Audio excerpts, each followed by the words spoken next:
Je m'appelle Jean-Claude Taris, j'habite à Mousteil, je suis né à 500 mètres de la Grande Leyre.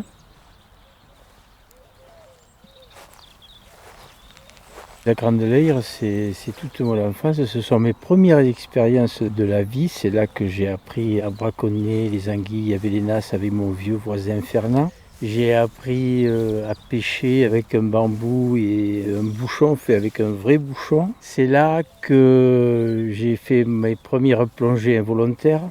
C'est là que j'ai appris à faire des sifflets en bourdaine. C'est là que j'ai appris des choses moins avouables.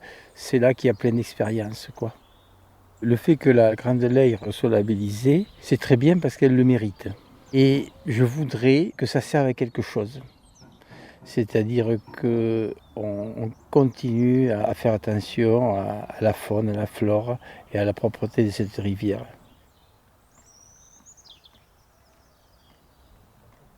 Alors je m'appelle Nicolas, mon métier c'est gérant de base de location de canoë.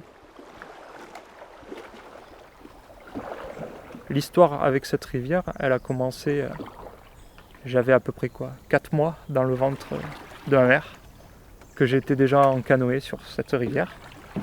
Puis ensuite, j'y suis allé à 6 ans, à 7 ans, à 8 ans, quand j'ai commencé à savoir nager. Mes parents m'ont amené faire du canoë ici, mon grand-père aussi, et c'est principalement mon grand-père qui m'a transmis ce virus. Chaque balade sur la rivière a son ambiance. On peut se balader en plein été, au milieu de monde, à l'automne, lorsqu'on a une ambiance, des couleurs différentes, une couleur un peu jaune, orangée, avec un peu de brume, les feuilles qui tombent, les glands des chênes qui tombent dans l'eau à côté de nous. Ensuite, il y a l'hiver. L'hiver, on a encore une autre ambiance. Les arbres sont à nu, la rivière paraît un peu plus sauvage encore.